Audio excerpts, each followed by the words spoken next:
Елімізде өндірілетін қара алтынның қоры артады. Сәйкесінше мұнай өнімдерінің де көлемі біршама ұлғаяды. Шымкенттегі мұнай өңдеу зауыты биылдан қалмай іске қосылады. Бүгінде Атырау және Павлодар мұнай өңдеу зауыттарын қайта жаңғырту жобасы сәтті аяқталды. Бұл жұмыстар біткен соң импортқа тәуелді болып отырған бензин, дизель отыны, әуе керосині бойынша отандық қамту белең ала бастайды.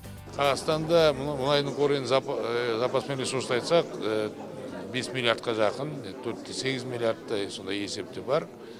Енді өндіріп жатқан мұнайдың есебін өздерін естіп жатсыздар. Былтыр 86,2 миллион өндірдік, биыл 87 миллион шпырлап, жыл сайын өсім болады. Ал келесі жылы 88 миллион тонна қара алтын өндірілмек. Осылайша 2025 жылға дейін өндіріс қуатын 104 миллион тоннаға дейін жеткізу жоспарланып отыр. Оған инфрақұрылымның озықтығы мен қордың да біршама бар екендігін энергетика вице-министрі алға тартты. Алайда мұнай өнімдері құнының құбылуына қатысты бағаны тұрақты ұстап тұру нарықтың еншісінде деп қысқа қайырды Махамбет Досмұхамбетов. Өздерің білесіздер, бензин бағасы азайып жатыр, дизель жағы енді жалпы бізде өсім болғанымен оның сұранысы да көп. Сонда баға дизельдік қымбат сатқан бәрімізге белгілі. Үкімет жағынан біз регулирован деген бізде жоқ. Енді бизнестің өзінің сондай тапқан бағасы.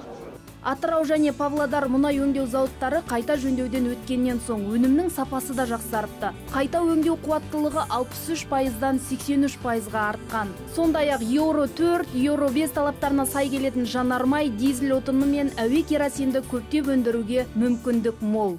Проект по цифровизации. Мұнай өндірісінде цифрлы технологияларды пайдалану үнемдеуге септесуде. Отандық IT технологиялардың көмегімен операциялық шығынды едәуір азайттық. Мысалы, электр қуатын пайдалануды 25%-ға дейін төмендеттік. Сондай-ақ жерасты жабдықтарын пайдаланудың баяу тәртібі ұңғымаларды жөндеу санын азайтуға мүмкіндік береді. Интеллектуалды кен орындарын тиімді пайдалануды енгізген біздің қазақстандық мұнайшылар мен IT саласының мамандары.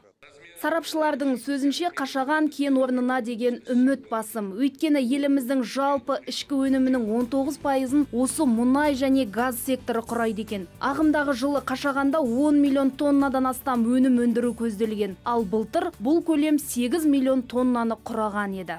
Гүлшырын Серікқызы, Әйгерім Ердәулетқызы, Мұрат Тайжан, Алматы телеарнасы.